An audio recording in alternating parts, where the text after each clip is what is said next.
online broadcast network, AFTERBUZZ TV. Over 20 million weekly downloads in over 150 countries, and your number one source for after-show entertainment.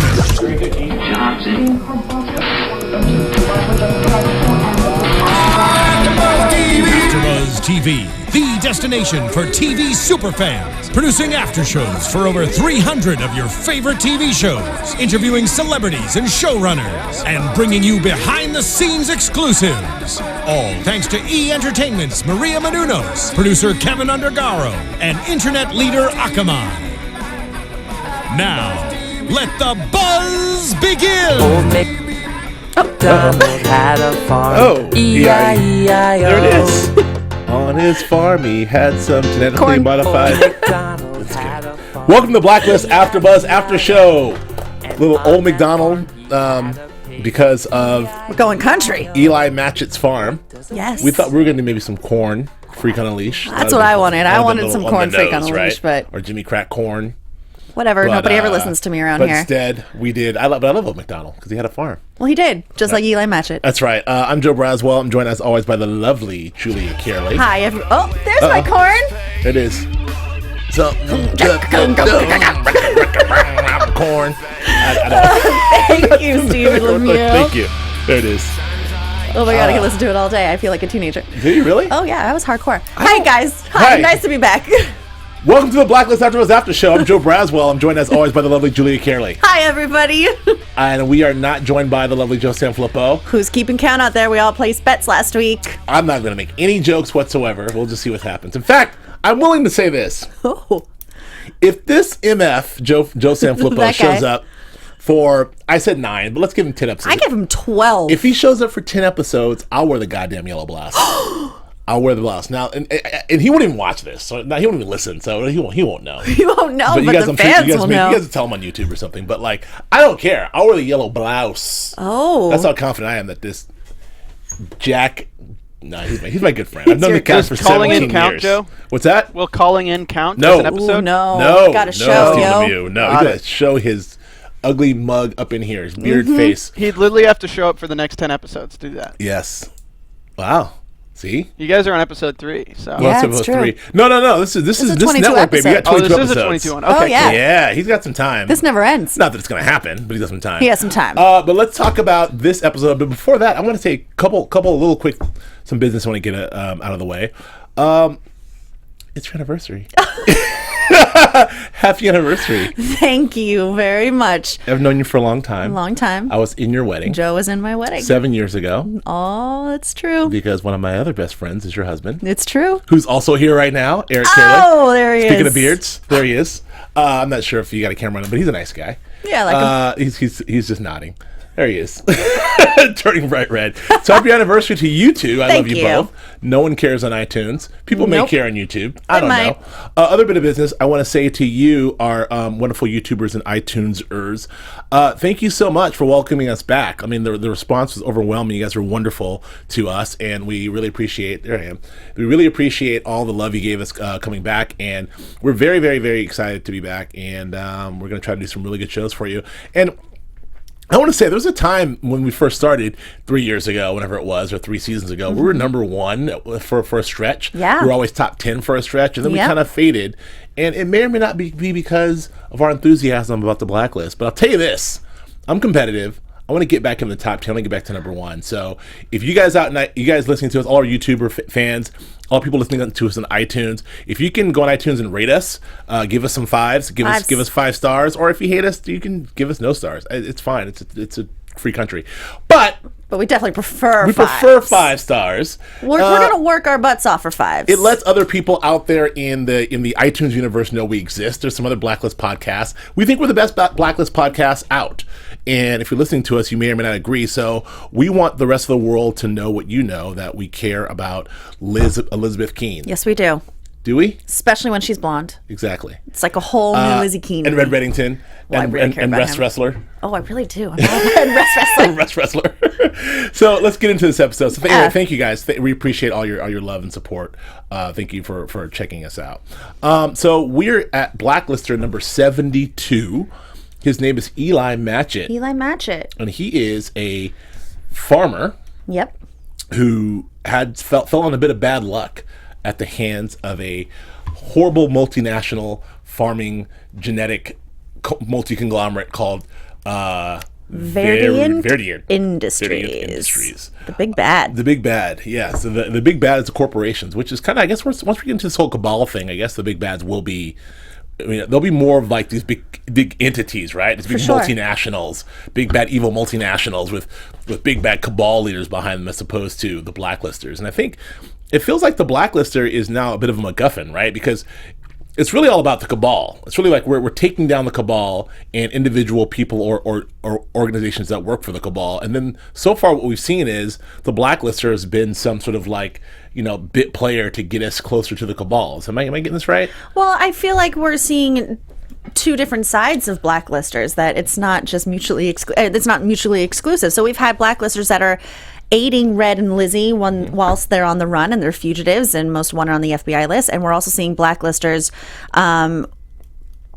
that Red is hunting in order to exonerate Lizzie. That's right. So they're serving dual purpose right now. Right. Well, let's get into that. So we finally got a full arc. We thought the arc was going to be pretty much Red. That's a different show. It's a whole different show. Les and Rizzy. That's a different show. But Red and Lizzie on the run. Yes. On the run, both fugitives. But now we see this whole thing of, as Red put it, we're going to be offensive. We're taking a fight to the cabal. Yes. And we're getting all up in their grill piece until they exonerate, until the director has no choice but to exonerate Lizzie in order to save his own ass. Or to the cabal wants to get rid of the director in order to save face. This is all about getting to the director, Right. I feel like. And he's using the people.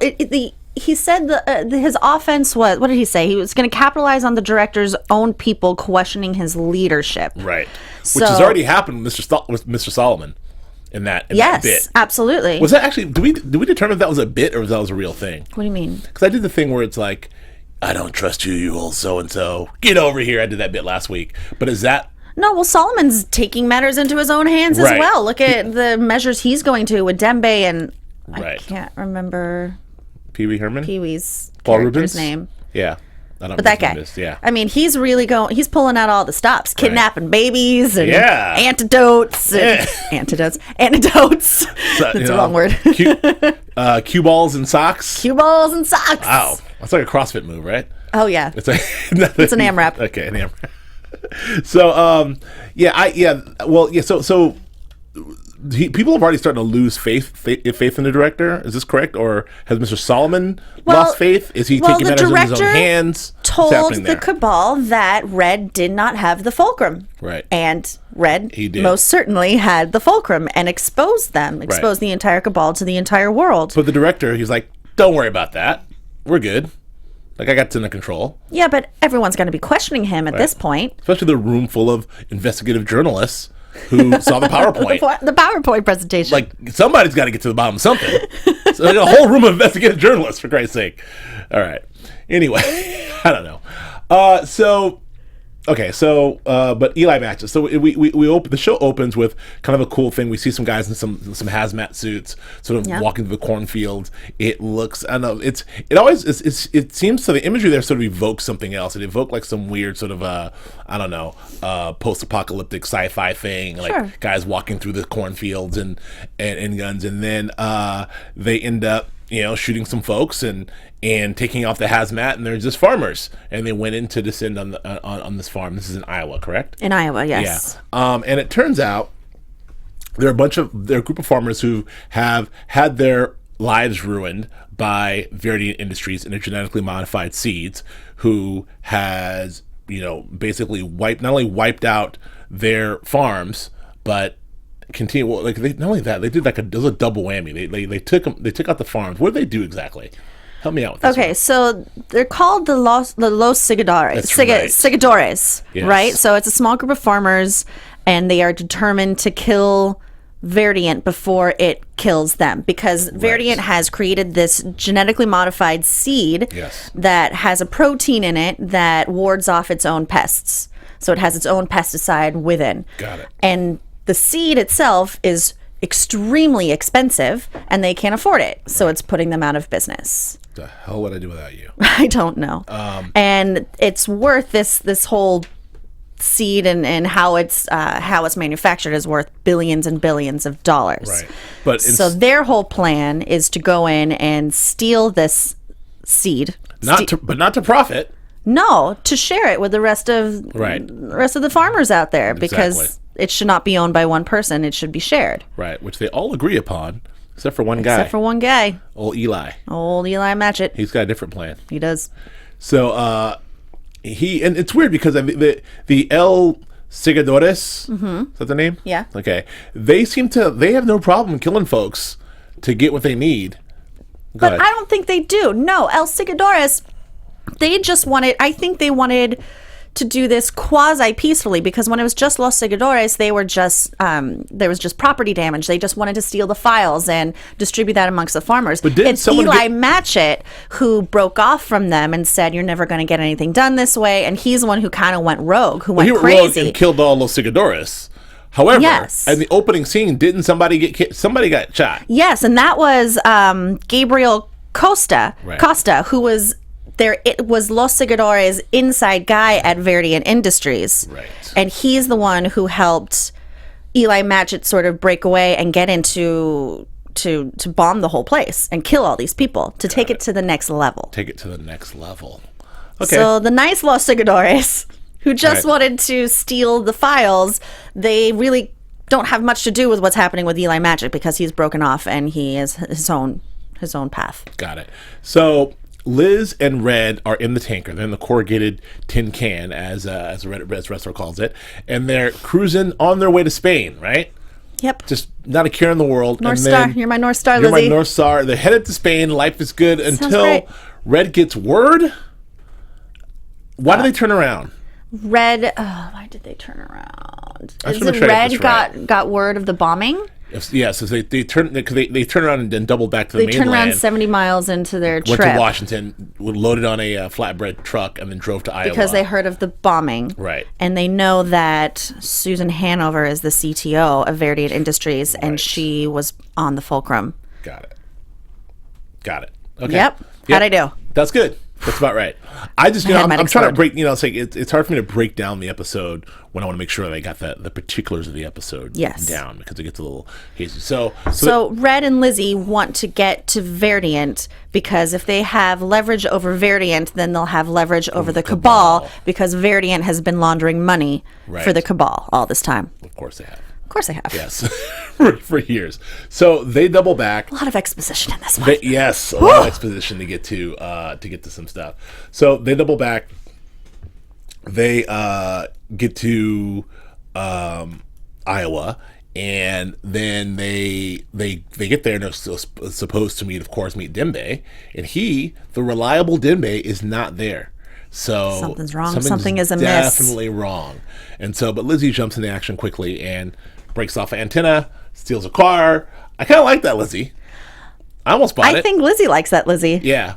She snapped the thing, and then we got wheels. And then got wheels.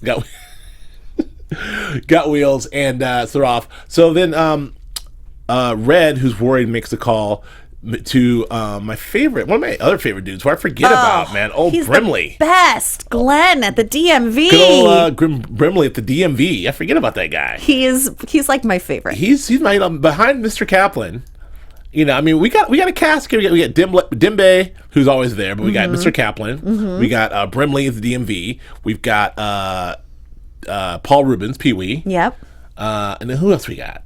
That one dude who was kind of the muscle guy, the white guy, got killed. Didn't he? Got killed, didn't he? Yeah. So it's nice to see the gang getting back together. Yeah. His most trusted partners in crime. So Brimley is hot on the case as we're making a few jokes. Always some raunchy jokes. I like to see him in action. He's on the case. He goes and finds Dembe's car full of parking tickets. Goes inside. Makes a false move about gluten-free pasta. Gets rid of the waiter, who's annoyed. Grabs a camera and is on the run. So that was all cool. Meanwhile, Lizzie's having some real distressful thoughts about this life on the road. Right? She's really sort of wondering about how people look at you, and with like when that last episode she talked about the way that the girl looked at her, and this episode she's kind of concerned about the life, and Red's kind of saying you crossed that threshold. This is where you're at. This is your life now, and she's not completely willing to accept it, and that is completely tested. I'm kind of jumping around, but completely tested when they are in the diner. Where are they? They're in a diner. In a diner, and they're recognized by like a shady-looking character who looks like he recognizes them, of course, and he does, and gets a drop on Red, but she gets a drop on him, and she shoots him. Turns out to be a copper. An undercover copper. Yes. Whoops. And she's very, very upset about that, and they take him to the hospital, dump him off. Everything seems to be well, but Liz is totally distraught. So Go ahead. I kind of want to talk about this for Let's a minute. talk about this. Unpack Okay, this. so last episode we talked a lot about how Lizzie is sort of dealing with this identity crisis, and she's sort of scared of what she's becoming, and people are looking at her differently, and she doesn't know how to reconcile with that in her head. And now I feel like she was kind of wishy-washy in this episode. I feel like there were some real gleeful moments for her in her life of crime. Yeah. Getting the wheels. When she found the box hidden in the vent, she yeah. was so proud of Yeah, herself. something's up with that vent. Yeah, she's pulling these moves, Yeah. and she's getting these speeches from Red about, someone who's always one step behind. This is a life, Lizzie, and he's sort of teaching her the ways of being a master criminal. Yeah. And I think she's enjoying it. But then she has these moments of self-doubt. Sure. She has these moments where she's missing her old life. She had that whole speech of how she used to consider herself a lucky person. She had a husband, she had a job she loved, and now bad things are happening. But I really feel like she's starting to enjoy it. And then she shoots the cop, though. And then she has this wave of conscience like sweeps over her. Right. It seems like, it's all fun and games until you shoot a cop, I guess is my version of that. I mean, like, she's very excited about this whole thing, kind of like on the run. But when, she's faced with some hard choices and has to put someone down, and then it realizes, oh, wow, this is very real. So I kind of like the way that played out. I'm glad the cop made it. I wonder how this will affect the FBI's view of Lizzie, if you will. But like, I kind of like the way that played out. I do love Red's speeches to her, sort of to explain to her that you're past the point of no return here. Bad things happen to good people. Like this is a life. And she said that a few times. I mean, when Liz says they're right behind us, they're one step behind us, and it's like, look, this is a life. Someone's always one step behind. I feel like that this episode was just a full sort of pupil teacher moment. It was a teaching moment for sure. The whole episode was sort of a Padawan, Master Jedi. Well, moment. I mean, he even pulled the call over. He pulled the car over and said, "Focus," and really, let's think about this. Right. And when she focuses, when she centers herself as criminal Lizzie, fugitive Lizzie, shit gets done. Yeah. And I think that she is responding to that. Yeah. But then she makes stupid moves, like calls wrestler. Ugh. Why? I mean, come on. I just, come on. I'm really, I've resolved to just really just like buck up and give Lizzie Keane the benefit of the doubt. But get off the phone, Lizzie. Like, Red's like, what? How do you know? Oh, I called him. What? Yeah, he's a good guy. He's a good guy. Like, I just wanted to let him know that we're just, back off, man. Let me do this, dude. Shut up. I mean, that was annoying. But yeah, even Red was very annoyed by that. Oh yeah. And I like that. Like, I finally like that Red's on our side with Elizabeth Keane. Like, when she does the stupid things, and Red's like, "Come on, Lizzie. What are you doing? What are you doing?" I'm like, "Tell her, Red. Get her." So I want to jump back to the other side. I want to jump back to our two cliffhangers. The first cliffhanger was a shirtless Mr. Solomon about to beat the crap out of poor Dembe. We'll get to that in a second. And the second cliffhanger was Mr. Hoodie, Mr. Ford Mustang Hoodie. So much hoodie. The gray hoodie. It's my new superhero. Rolls in the spot and gets in Wrestler's Grill. Yeah. And I mean, so let me ask you this, because you've been an unapologetic, and I'll say this in front of your husband, you've been an unapologetic, huge Tom Keane fan. You've been like a Tom Keane apologist from the days of the goofy glasses and the sensible sweater, I love the and the Dawson's sweaters. Creek soundtrack playing in the background, the All lamp, right. and the little dog, The lamp. the whole, Oh, yeah. God, the whole nonsense. And Remember then he when was they had a dog? What? Yeah, the dog. And then he was Super Spy Tom, and he's kind of hot, and he's Oh, like yeah. mysterious, and he's shirtless, and he's like Super Spy. Okay, I didn't love neo-Nazi Tom though. Let's just Yeah. make that very clear. Okay, that was I not don't my think anybody favorite loved Tom. Nazi Tom. Okay, but now we got like Hoodie Tom. Hoodie Tom. He's in the hoodie. sure is. Inconspicuous. No one's gonna know who he is. No one's gonna know who you are in a He hoodie sneaks up on Tom. Wrestler. It's like, stop laughing. It's a serious business. It's goddamn Blacklist. Like, Wrestler. And so they have that confrontation. What do you think of Hoodie Tom? Are you still on board? You know, I said it Do you still last love Tom? week. I mean, I will always have a very special place in my heart for Tom. Hoodie Tom, sensible Okay. glasses Tom, Yep. you name it, I'll love him. Sure. I'm glad that there's that there's a little bit more purpose to him, because I believe I said last week, like, you know, I love you, Tom, but I don't need you, man. Like, I don't Right. need you right now. Right. What are you doing here? You were on your little boat, and I didn't see the purpose. And, you know, once again, it sort of brought us back to that infuriating sort of trope that they always do is, don't you want to know the truth, wrestler? Yeah. Yes, I That's do. So say it. Just somebody say it. Yeah, tell me the truth. Well, not now. I gotta go. I don't want to hear the truth from you. I know, exactly. Like, Sure I do, but not from you in your hoodie. yeah, like why don't you go away? Why don't you go back into the hole you crawled out of? You're a murderer. I'm Wrestler. No, man, I really want to help. You know, you can help.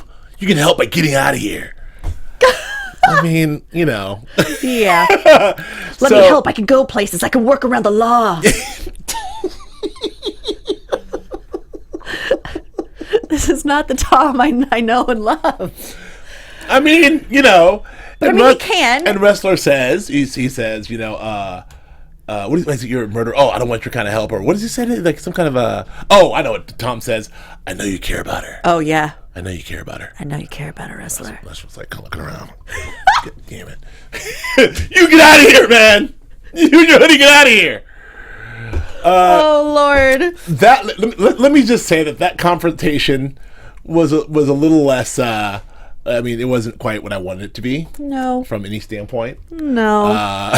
But you know, it happened, and that was cool. You know, it's fine. They did He's tussle a back. bit. He's back. And, Yeah. and you know, I did like his scenes in the Chinese food restaurant and waiting for the phone Did you? call. Sure. Yeah. So here's the other thing about Like, Tom. call him, Lizzie. Call him.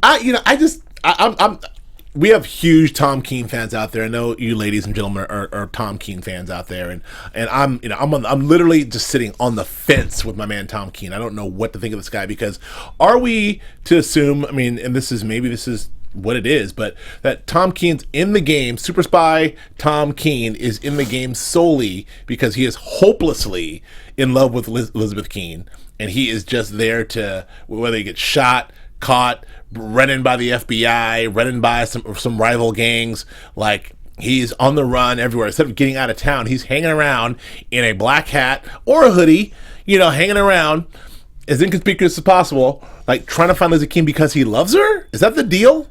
I don't know. I don't understand why that's the- he's but there. that's the deal, I right? guess that's what it is. I mean, he doesn't trust Red. He no secrets about Red, apparently, that Yeah. he will not tell anyone. Yeah. Or he tries to tell people and they say, I don't want to hear it from no you. one cares, yeah. He's obviously seen all over the news media that she is most wanted, that she's Masha Rostova, and that she murdered the attorney general and and committed all these heinous crimes. But he's in love. And I'm sure he knows that that's not who she is. Yeah. And he just wants her to be free, Right. and he wants the truth to come out, and he wants to have lots of babies with her. I don't know. I mean, Elizabeth Keane really must have put it down. She's got some skills. Yeah, she's got some skills. They 'cause all love the Lizzie. They all love the Lizzie. Wrestler hasn't even got there yet. Oh, no, but he's in. Yeah, he's fumbling around. Okay, so Tom goes to. Let's stick with Tom. So, like as you mentioned, he goes to the Chinese restaurant. Yes. With the lovely, I think The cutest I waitress thought of all time. attractive, Come very on, man. attractive, Chinese. I'm assuming Chinese woman who is lovely and very attractive, and who he could care less about. and she's kind of Well, she put some moves on. Yeah, she put some Good for moves on. her. Give a little Say number. what you want, girl. Give me a 555 number with a heart. Little heart. I got the 555 number a couple times. It never works. Have for you? me. No. Yeah, I got it. I called it 555. Nothing. It's nothing. God, that lady's, well, no. Anyway, so he's there. He tells that lovely story, and they kind of look at the phone. Like, it's that phone right over there. If it rings, I don't know. I was like, did that move you? Or were you like, oh, Tom, Lizzie? No. No, it didn't. I just Right. thought it was kind of ridiculous. Why would she call there? Why Right. would she think that you're sitting there? Yeah. And here's my other thing, about this, is like if you're super spy Tom Keane with all your resources in the world, your number one go-to move is to sit in the Chinese restaurant, look at the phone, Hope that she calls and asks you for help. and then spill your guts and telling her name and everything to the waitress. Her name's Elizabeth, like K. And she, AKA Masha Rostova. I don't know if you've ever heard of her. I must not watch the news or anything. Yeah. But if she calls, tell her to call me. This is Tom the number. Keane. Fred. Whatever. Anyway. So that whole thing, I didn't really love. It was that. a desperate move. Yeah. Although I thought those were very nice scenes. I thought they were kind of very, very, very sweet, nice scenes. I don't know that is the move. In my super spy days, that's not my move. That's not your move? No, I wouldn't do that. And anyway, so Tom's in the case, and following Tom through. So I'm just going to follow these lines through because Wrestler then later has a nice meetup with his former boss Harold Cooper at the cubicle, and they're sharing a nice bottle. Look like a Woodford brandy, Woodford Reserve Woodford whiskey. Reserve whiskey. Okay. And they were just chopping it up as old colleagues do. And Wrestler says, "Yeah, I didn't know how hard this job was till you're in it." He's like, "Trust your instincts, Wrestler." And they drink, and then he says, "Tom Keane paid me a visit." "He did he?" Yeah. What'd you tell him? "I told him to kick rocks." "I wouldn't have done that, but look at me." Drink. What did you think of that whole thing?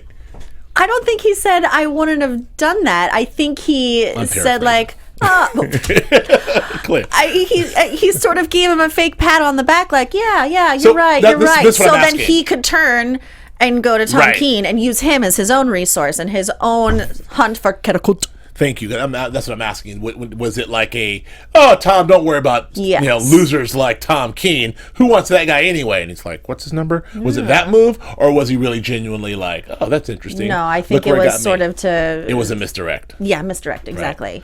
Okay. So and then later we see in our one of our sort of last scenes, one of our last reveals in the end, we see Cooper, with Tom Keane, which I talk about the suspension of disbelief, like, "Tom Keane, how'd you find me? Don't worry about it." You don't need to know. You need to know. I got skills in the cubicle. You're a liar. You're a thief. You're a murderer, which makes you perfect for this job. That's right. Ketakut. Yes. I loved it. goddamn loved that. I loved it. I'm not gonna lie. I do. Now he has a purpose. Now I'm back Everything on board about with that, Tom I Keane. loved it. I could do whatever I want to do. Every time I watch this show, and I'm like, "Oh yeah, that's dumb. That wouldn't happen. That's stupid." And then lines like that, "You're a liar. You're a thief. This makes you perfect." And I'm like, "Yeah." Now again, I'd watch the crap out of weird dark Tom Keane being run on secret missions by Harold Cooper in the cubicle. It's like a whole new task force. That's a web it's like a series. super, super secret task force. Cooper in the cubicle, like the friggin' Oracle, like in the thing with that's a Batman reference. When Coop, what's his name? Tom Keane out there in the hoodie, like yeah. getting stuff done. Oh yeah, hoodies for days. I love that show. That is a web series of hoodies. I'm very excited about that. So the kind of Coop thing. So that I was wondering what's gonna happen with Tom Keane. How's he gonna? What's he gonna? And I also like the idea that Cooper is really also on the side of Elizabeth Keane. Yes. Which is something I kind of predicted maybe in episode 22. Well, of course he was going to be on the side of Elizabeth Keane. He was there when all the ish went down. Yeah, but I guess what I mean is I think that they're all going to end up sort of working together in some super anti-task force. Yes. Like they're gonna like a weird like underground dark task, like the cubicle task force. Do you think Wrestler's gonna? What's gonna happen to the Wrestler? I don't Is he know. gonna stay straight laced to the FBI robot? I don't know. Like well, I think Wrestler's really genuinely conflicted. I like the way they're playing his his Boy Scout versus Digging his, Wrestler this season. There's something there. Tom Keane out. Yeah, Donald Wrestler Wrestler in. Oh yeah, husband out. What? Get out of here. Happy anniversary, a-hole. Wrestler. No, but I agree. I think wrestler is very interesting this season. I like the idea of this conflicted wrestler. Like he's like, sort of struggling with himself because he let Lizzie go twice, and he went and freed her, and he saved her at the embassy, the whole embassy thing. He saved her there. He let her go in episode 22. You know, back in season 2. And so, but he's also hates himself for it because he's Johnny Law, and he's running the, you know, and he's got the new director, the sister of the black lady's like, don't make me a fool, you know, and he's like, he's all this pressure on him. So I don't know. Here's another thing about this, and for a guy who's like the director, who's running the joint now, my man Wrestler's in the field a lot. Cooper's ass was never in the field. Cooper was like yelling barking at screens. I want everything checked out. Aram, get on that thing. Wrestlers like running down hallways, like, you know, first indoors. Man, it's a new regime. There's a new way of doing things around here, around this post office. I guess so. So walk the walk and talk the talk. And Joe Flip over here, he'd take a lot of issue with the fact that every the first and second person in every single door is Navabi and Wrestler. Always. On every single door. There's always. There's no attack team, no spec ops team, the feed no SWAT team, store, the cargo. It's 1-2. So I don't know. It's a modern FBI. It's a tight task force. Well, yes. Anyway, if you want something done, amen. You got to do it yourself. So, but I do like this wrestler. I do like the idea. I love this wrestler, and I kind of like what they're kind of trying to do with Navabi and this whole like I got my eye on you wrestler. Yeah. You know, and so bouncing back over to those two, they are hot on the trail, right? They're very, very competent, very, very competent, and literally one step behind. They're doing some really cool sort of like police work and sleuthing along the way. Like, and Aram like did some real. Usually, there's sort of Red Reddington leaving a little bit of breadcrumbs, almost intentional breadcrumbs for Aram and the gang to sort of find them. Like, there's always Red manipulating them usually like, in the right direction where he wants them to go. But this seemed to be some real just Aram. Like, wait a second, we got the container. This was loaded on. It loaded on this ship. The ship went out. Then it turned around and they found that. Like that was like some real good police work. So Red most certainly does not want them on their tail right now. This is exactly what he doesn't want. Right. But then Lizzie makes a call. Yeah, well, they're right behind This is them. my driver's license, and this is the license plate, and would you like a VIN number? I'll get that to you, too. Yes. So anyway, and what did you think of that phone call? Did you buy it? What do you, in terms of, were you yelling at the scream at Lizzie? Were you like, come on, wrestler, believer? Like, how did you emotionally take that? Well, at first, like, my initial reaction was like, you idiot. Okay. Why? What purpose does this serve? But I sort of understood it because I see this inner conflict that she's having of being an FBI agent, being a profiler, being a criminal, being wrongly accused, and all that pressure that's on her. So I think that she was taking that moment to really appeal to him, of just really, like, seriously, wrestler, you know me. You know I didn't do this, so just back off. I have to fix this. But what did she expect? What is he going to do? Be like, all right, Navabi, we're out of Iowa. Let's go. She said, please back off. Right. I don't know. It was a frustrating move, but, you know, she was appealing to his person rather than his professionalism. Right. So let's get to the procedural part of this whole thing, because this is where it gets a little...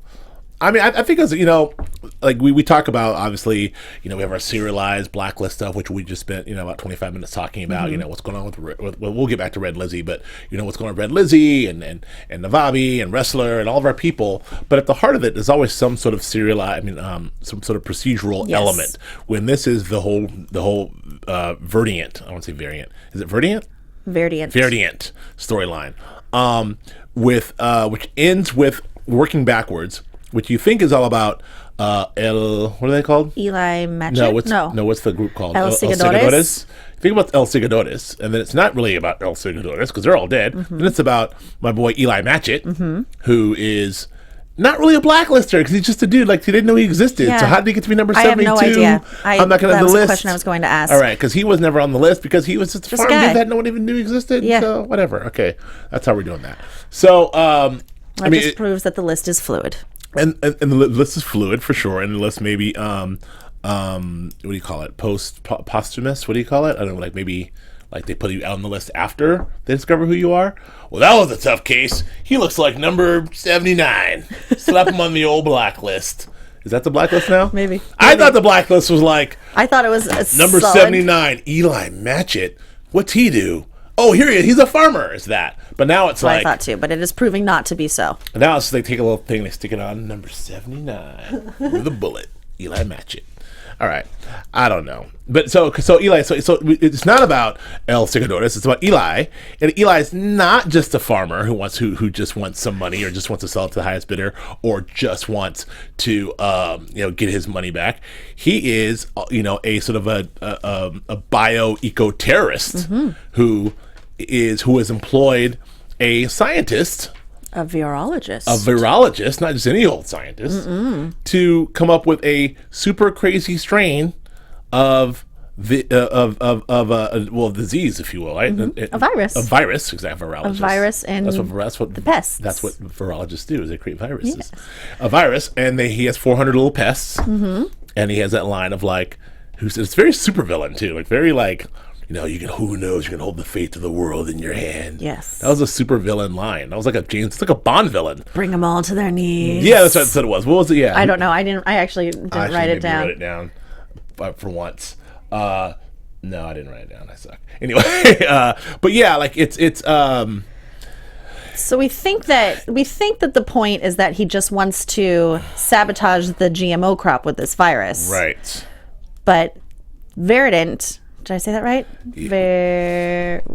What? Oh my God. Reddington Industries is so global that this will spread like wildfire and destroy all the crops in 90% all of the world. 90% of the world's crops. Yes. And he is all about it, which I don't know. It's hard to find when you find these sort of wacko guys and they're the bad guys. I said this was super again. I said it 1,000 times. Super Bond villain, right? Yeah. This is like he's got the thing. He's going to take out the world's crops, and that's why. But his motivation is as a big fu to Reddington. He's going to wipe out 90% of the world and cause a global food crisis because he's just like. To prove, Bing! I think it was to prove that he can just make a bunch of money and laugh. Make one seed. Like it has to be. There has to be other variables, and that's why you need independent farmers. Therefore, I'm wiping out Taking all all the out. food. Start from scratch. Okay. I hope he had a good place to eat. I hope he had some food to eat stored away. Anyway, so he's going to do that. So you think it's about that. Then it's about him unleashing this horrible virus, which they found out. But then we find out. Goes deeper, man. It goes deeper. It's not about it's a double whammy. It's not about him at all. It's about our girl. What's her name? What's her name? Susan Hanover. Susan Hanover. Susan Hanover, the chief technical officer of Reddington. It was Reddington all along. The CTO. All along, and she's there playing, doing her thing, and it was Reddington all along. Hired Matchett to release this virus, destroy their crops, when really this whole time they've been stockpiling this new super seed. Yes. That they can swoop in and save all the land and charge billions and trillions of dollars. Yes. And save the world. And I have to say, at the same time, that moment, like when Red is talking to her at the on the bench with the poor kid swinging in the background, and she's trying to deny it, and then he's breaking her down, like, of course it's what you did. You da-da-da-da. Like he sort of explains the whole thing as you did to me, and it was the most Scooby-Doo moment I've seen in my life since The Following. Like, she's like, it was so like, and I would have got away with it too if it wasn't for you. Pesky Matchett. Eli Matchett. When she says, like, I knew we shouldn't have trusted that Matchett. I was like, and I would have gotten away with it too if it wasn't for you meddling kids and that blonde Russian. She pulls a mask off. Yes. That was so Scooby-Doo in that moment. That's so true. Because it felt Scooby-Doo because it felt a little complex. And I bought it all. I thought it was all cool. I thought it was a cool kind of twist. But man, they kind of wrote themselves into like that. I'd have been cool if it's just the farmers, man. Yeah. The El Segadores. I was cool with El Segadores. Yep. And then Eli. Eli. He double-crossed him. That's cool. Oh, he has a virus. Man, Eli's a badass. He's going to release a virus. Wait, the virus he's really hired by. It was a cabal all along. I don't know. So why wasn't the blacklister Verdian Industries? Why was it Eli Matchett? He was just a little pawn. He has no skill set. This is kind of what I opened the show with. I feel like that these blacklisters now are people that help us along the way, because the real blacklisters, I mean, if you want to get, if you want to keep it 100 there, Red, the real, I mean, you Red, not Red Reddington. Oh. If you want to keep it real, the real blacklisters are these multinational corporations. Yeah. And so these other sort of guys are the people who Red and Lizzie have to cut along the way. So it's like Red and Lizzie's blacklist, really. It's not like the FBI's most wanted blacklist, right? Yes. I think that's what this is. This is more like Red, that's why Red I think that Lizzie's there's blacklist. two separate blacklists right Right. now. Like we were talking about the corporations that are involved with the Cabal, and then there's the blacklisters that help Lizzie and Red on their journey. Right. Like Okay. the lawyer from last week. Yeah. He was a blacklister. Yeah. But he's not part of the Cabal. He's working for Red. Right. I will say we did get a cool moment where Ram, again, on the case, sort of does that thing we've seen that graphic we've seen in 1,000 movies where, where the, they show the spread of the virus, Yes. the whole thing. And then, I like the foot chase with the wrestler and the guy in the cornfield. That was cool. And the fight. That was pretty thrilling. Oh, I liked the uploading of the files. Oh, yeah. And you could hear them overhead that was upstairs. It's good. like, that was suspenseful. That was suspenseful. Yeah. Well, there's some good execution in this. Yes. I thought for all they got done in this episode, the Lizzie's sort of like morality struggle, Red sort of teaching Lizzie, being on the run, this whole we're on the offensive of the Cabal, everything that happened, they had a lot done in this episode. I thought it was pretty well executed. Yeah. Pretty well executed, pretty tight. Last but not least, we did see our boy Mr. Solomon, with the bloody sock. That looked like that would hurt. Oof. I feel like if I just put the things in a sock and then just slung them over my shoulder, I'd be out for a week. I'd be done. Just clunk. That'd be it. So, not only that, wow. So he threatens. He says, "If you don't talk, I'm gonna get one of your buddies, basically." And the next. Gotcha, Steven. The next thing you'll hear is the screams of whoever, and they do get someone, and you hear the screams, and they bring him in there, and it's old Paul Rubens, Mr. What's his name? What was his name? I know, Oh, we're shoot. bad. I have no internet here. I can't do it. No, oh wait, no. I do have internet. I tell you right now. We only have 2 minutes left. Ah! His name is Mr. Vargas. Mr. Vargas. Bless. So Mr. Vargas, and he rips off the wig, which is cool. We're gonna die in here. So that I wonder. Mrs. Kaplan can't be far behind. Oh, She looks like she's no. going to get caught though. No, But she she's can't too be smart. She's too smart. She can't be far behind. All I kept on thinking when I saw that it was Mr. Vargas, all I kept thinking was oh no, he hates the sight of blood. There's Yes, so much so blood. much blood. Poor Mr. Vargas. Anyway, but he looked at that was a cool ending. So that's it. So that was it. I mean, we did get a little tease as to next week, which the blacklister who's suspect already. She's like the weird genie or the weird she grants your most any desire. Yes. What would you desire, Lizzie? And all this whole thing, and she's like some weird, she's like Octopussy in the James Bond movie. She's just giving me the whole so we'll see. I have no idea what she's got going on.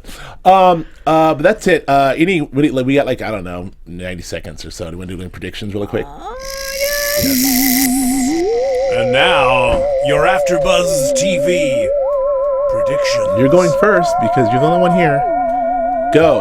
I think Mr. Vargas is gonna roll over on Red. No. Yeah. Oh, really? Yeah. Mr. Vargas doesn't know where Red is. Maybe he does. Okay. And maybe Dembe will have to go to extreme measures to shut him up. Oh, really? I don't know. Okay.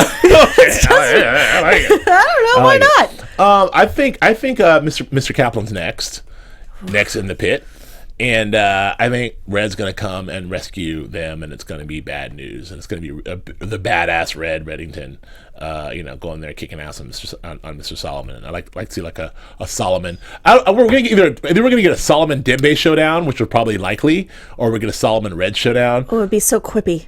But it's gonna be but I think it's gonna be a Solomon Dembe showdown because I think Dembe's gonna really want some. Exact some revenge on this guy. Absolutely. Cool way. So I'm looking forward to that showdown.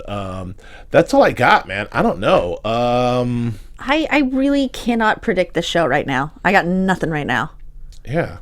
Glenn Carter. That's my guy's name. Huh. Why do I have him as something else? The D&D guy. Anyway, I can't produce the show right now, but I'm very excited about where it's going and what the possibilities are. Next week looks like fun. I'm so glad that we're like getting off this secrets to be revealed. We still got to figure out if Red's her father, which we already know he isn't. Is not. So Flippo.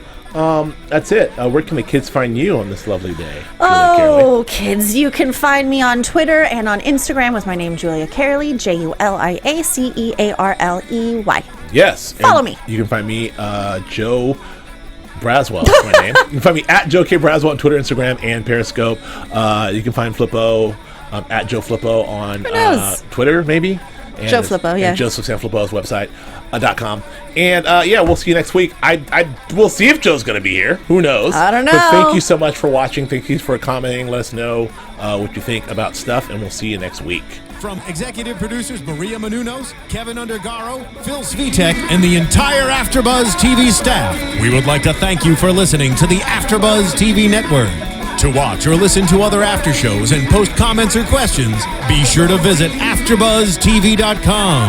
I'm Sir Richard Wentworth, and this has been a presentation of AfterBuzz TV. Buzz you later. The views expressed herein are those of the hosts only and do not necessarily reflect the views of AfterBuzz TV or its owners or principals.